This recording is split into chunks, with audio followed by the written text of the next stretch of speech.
eu sou a Rai e a gente está aqui hoje no Shopping Pier 21 para mais um quadro Panorama dos Influenciadores. Hoje estamos aqui com nossa doutora ilustríssima Lúcia, que vai contar um pouquinho da história dela pra gente como influenciadora e como profissional também da área. Então se apresente aí pra galera, Lúcia.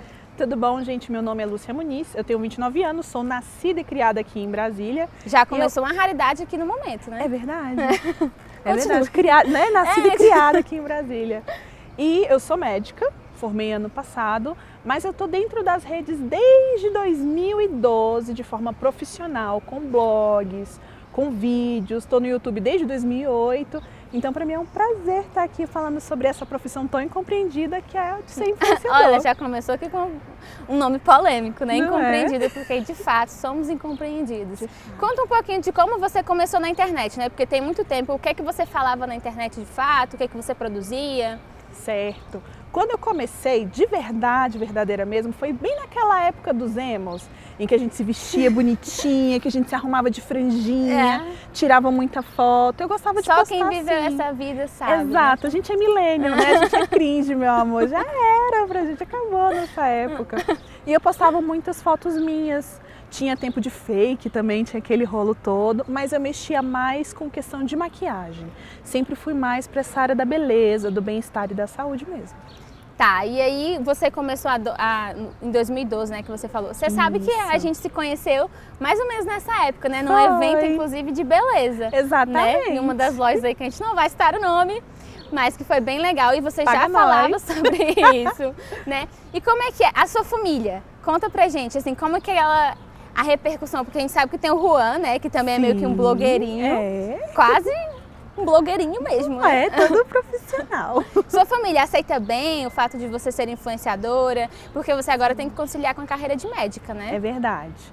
Minha mãe, ela sempre aceitou muito bem, porque ela sempre falava que eu falava muito bem, que eu era muito sociável, então ela sempre apoiou bastante. Já tinha noção, né, de que você acabaria na comunicação de alguma forma, Exatamente, né? Tanto que foi uma das faculdades que eu quase cheguei a fazer. Se eu não fosse médica, eu ia para comunicação. E você escolheu medicina por quê, mana? Sonho. Eu tava passando. Todo mundo tem um pouquinho desse sonho, né, de ser médica. Porque, assim, é cuidar das pessoas de alguma forma, né? Verdade. E você fala sobre isso na internet também? Sobre medicina e essas coisas? Falo sobre isso também. Eu gosto muito de inserir o assunto da saúde dentro do meu cotidiano. Eu não gosto de deixar uma coisa muito engessada, porque eu acho que não entra na cabeça das pessoas. Então eu gosto de inserir de forma, como é que eu vou dizer, homeopática, em doses homeopáticas, a saúde no meu dia a dia. Mais humanizada, né? Até porque você é influenciadora, conhece a sua persona, sabe quem é o seu público-alvo, então não adianta você vir aqui com um monte de palavras que ninguém vai entender, né? Foge um pouco da realidade dessas pessoas. E qual uma dificuldade, assim, que você sentiu? Claro que a gente sente até hoje, né? Muitas dificuldades. O engajamento está aí para dizermos que nem tudo é como a gente quer. Verdade. Mas qual a maior dificuldade, assim, que você sentiu e que você sente ainda no momento, pela exposição mesmo na internet, né? Eu acho que é mais ser compreendida de uma forma muito verdadeira, porque atualmente a gente percebe muito que as pessoas gostam mais do irreal. E a gente tenta trazer, né, dentro da Influ Brasília, a gente tenta trazer essa realidade, tenta inserir as coisas com muita naturalidade. Então a dificuldade para mim é atingir o público de forma natural, sendo que eles não gostam muito disso. Porque é uma rede visual, né? As pessoas criam expectativas em que vai ter tudo perfeito na internet, sendo que a vida da gente não é perfeita, né? É verdade. E as pessoas não estão preparadas para aceitar isso. Eu sinto muito quando eu vou, por exemplo, publicar alguma coisa na internet, geralmente quando a gente está triste a gente não vai para a internet, porque se você reclama um minutinho, as pessoas já estão ali, um monte de haters achando que você tem uma vida perfeita. Ai, mas você tem uma vida perfeita, por que você está reclamando aqui na internet? Você não pode ser real. Exato. Né? Na hora que você se torna real, as pessoas estão ali para te julgar. Exato, elas não reconhecem a gente como seres humanos, como indivíduos. Eles querem que a gente seja um modelo. E as pessoas precisam de um modelo. A gente está lá para ser modelo, mas só que parece que não está batendo muito bem as expectativas. Tem meio que um padrão, né, na internet. Exato. Isso é triste, né? Porque meio que deixa um estereótipo negativo da nossa profissão. Né? Que é até o que a gente começou falando aqui, bem no comecinho do vídeo, né? Sobre como a gente é estereotipada, como parece que é uma profissão supérflua, em que a gente está ali só para exposição, sendo que de fato a gente está aqui para agregar de alguma forma, né? Com certeza. A gente cria conteúdo na internet porque a gente sabe que as nossas dificuldades ou o que a gente sabe é algo que outras pessoas não sabem e que querem aprender com a gente. Exatamente. Né? Inclusive o seu conteúdo tem uma pegada mais de humor, né? Em outras redes sociais, por exemplo. Conta aí pra gente, porque eu sei que não é só Instagram que você trabalha, né? Não, eu tenho também conta na rede vizinha, né? Que é o TikTok. Faço muito conteúdo de humor lá também, para as pessoas poderem entender que a vida do influenciador não é só exposição. Que a gente está lá também para divertir. Além de agregar as pessoas, a gente também diverte. É um entretenimento, né? Exato. A gente usa a internet em determinada parte para aprender e em determinado período para se entreter, Exatamente. Né? E o humor é uma pegada assim. E como é que faz para incluir publicidade, por exemplo? Porque aí tem que ter uma pegada de humor, né? Exato. Ano passado teve o São João em Casa, que foi o nosso primeiro São João em casa. Por causa da pandemia, Exato. né? A gente adaptou o São João. Foi bem legal, Exato. Né? Tanto que eu fiz um stories assim, que foi... Eu quis colocar esse humor lá dentro, que a gente não podia se abraçar, que a gente não podia se beijar, que eu falei, né, olha o abraço, é mentira, não pode. Então levar as coisas com leveza, ainda mais no momento atual que a gente está, que está bem difícil. Inclusive falando sobre isso, né, sobre pandemia, como é que é trabalhar como influenciador na pandemia? Porque assim, eu como influenciadora, estou aqui como empresa também, como Influ Brasília, sinto muita dificuldade, né? Porque a gente está sendo exposto o tempo inteiro, a gente precisa continuar trabalhando. Eu não estou vacinada, por exemplo, Lúcia, que é médica, já está vacinada, então tem esse privilégio aqui. Mas como é que é trabalhar na pandemia, né? O que é que a gente precisou se adaptar de forma para entregar um conteúdo, né? Porque não deixamos de trabalhar, né? Como você falou, o Instagram é uma rede muito visual. Isso é um pouco difícil pra gente. Um dia desses eu estava abordando sobre esse assunto no meu Instagram, que eu não estou tirando foto em lugar nenhum, porque a gente não pode ir a lugar nenhum. A gente não pode ir a bares, nós não podemos ir a festas. Se a gente tem algum evento, é sempre de número muito reduzido. Então a gente precisou se adaptar dentro desse espaço, fazer um novo nicho de influência, né? Dentro desse espaço de casa. Sabe que eu sinto isso muito, que as pessoas antes falavam de provadores, faziam provadores em lojas e tal, e hoje tiveram que adaptar o seu conteúdo para suas casas, né? O que a gente vê muito, inclusive nicho de decoração que cresceu muito, né? Sim. Que as pessoas começaram a se preocupar com esse tipo de coisa. Exatamente. Como estavam o tempo todo fora de casa, não tinha essa preocupação com o que tinha dentro da sua própria casa. Então agora os provadores são todos sofisticados, né? Com ambientes tudo bonito, instagramáveis. Fica bem mais legal, né? É muito show, eu acho isso muito legal. É bom que a gente aprende um pouco a voltar para dentro da gente mesmo. Porque a gente estava tão fora de tudo, né? Tudo era tão fora, tudo era rua, tudo era festa.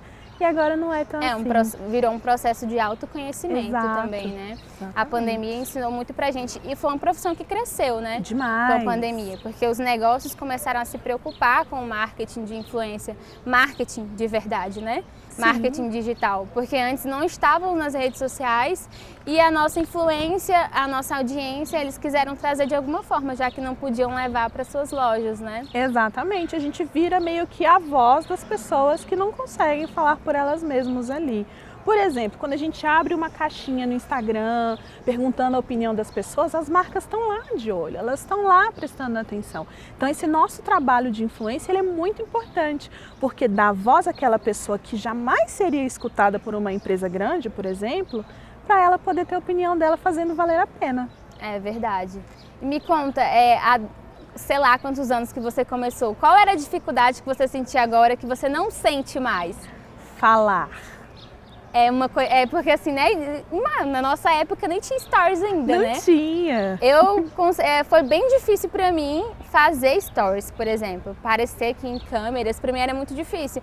Porque a gente escrevia pra blog. Exato. Né? Ninguém sabia a nossa ninguém cara. Sabia quem era que estava escrevendo. Era muito mais tranquilo, né, você ser anônima. Eu até falo que quando eu comecei há, sei lá quantos anos atrás, nem vou me expor aqui, né? Mas foi uns 13 anos atrás. Deixa baixo. Eu era anônima, assinava as minhas coisas no blog como Filha do Meio, que era o nome do meu diário, o meu blog se chamava Diário da Filha do Meio.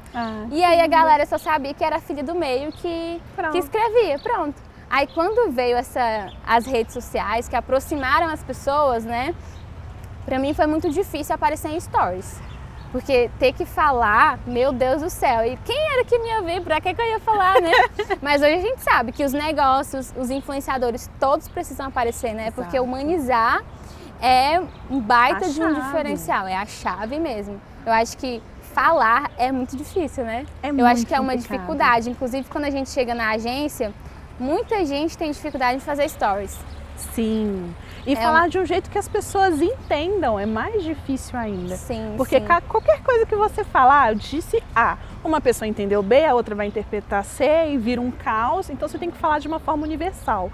Isso é muito difícil de conseguir hoje em dia. Fazer stories é muito difícil. Exato. E se você fosse dar uma dica para quem está começando agora, para quem quer trabalhar, porque assim, você é médica também, então é bom a gente até trazer essas profissões diferentes aqui para as pessoas entenderem que para se tornar influenciador, você não necessariamente precisa se dedicar 100% a isso, Exato. né? Você pode ter outras profissões. A gente entrevistou advogadas, publicitários, jornalistas, tem a Lúcia que é médica. Então, qual é a dica que você dá para a galera que está assistindo a gente, para quem está querendo entrar nesse ramo? Estudem. Vocês precisam saber o que vocês estão fazendo. Entrar muito cru não tem problema, ninguém é perfeito. Mas a gente precisa saber o que a gente está fazendo. Estudem bastante, conheçam o público de vocês e se conheçam primeiro. Porque de nada adianta vocês criarem um personagem incrível se por dentro vocês não são desse jeito. Então se conheçam, conheça o seu público, estude o que você quer falar sobre e vai com tudo. Se tiver com medo, vai com medo mesmo. Vai com medo mesmo, é essencial. Ai, gente, você falou sobre estudar e é legal, né? Porque a gente até menciona muito sobre a importância de você ter um nicho e que quando você seleciona um nicho para trabalhar na internet, você precisa gostar dessa coisa, porque você vai ter que falar sobre isso o tempo inteiro, né? Sim. Mas você também precisa ter conhecimento. E não necessariamente ninguém nasce sabendo alguma coisa, né? Então que você esteja disposto a aprender. Exato. Porque se você fala de moda, às vezes você nem sabe sobre o assunto, mas se você está disposto a aprender sobre isso, é essencial. Uma baita de uma dica. Inclusive, se vocês quiserem saber sobre nicho, a gente pode fazer um vídeo aqui depois, né, sobre isso. Com certeza, bora, fechou. Eu queria agradecer aqui a presença da Lúcia, esse bate-papo muito massa, ao Shopper Pier 21 por dar esse espaço pra gente. Deixa aqui o seu @ pra galera te seguir, pra não deixar, claro, o nosso merchan passar em branco. Sim, o meu @ eu vou precisar soletrar. Para quem sabe inglês é Who is Lúcia, que significa quem é a Lúcia, porque meu Instagram é para isso, para eu saber quem eu sou e para vocês me conhecerem também. Soletrando é WHOIS Lúcia. É isso, gente. Muito obrigada pela participação da Lúcia, pelo Shopping Pier 21 e nos vemos em um outro episódio. Beijos! O Panorama. Experiência além da notícia.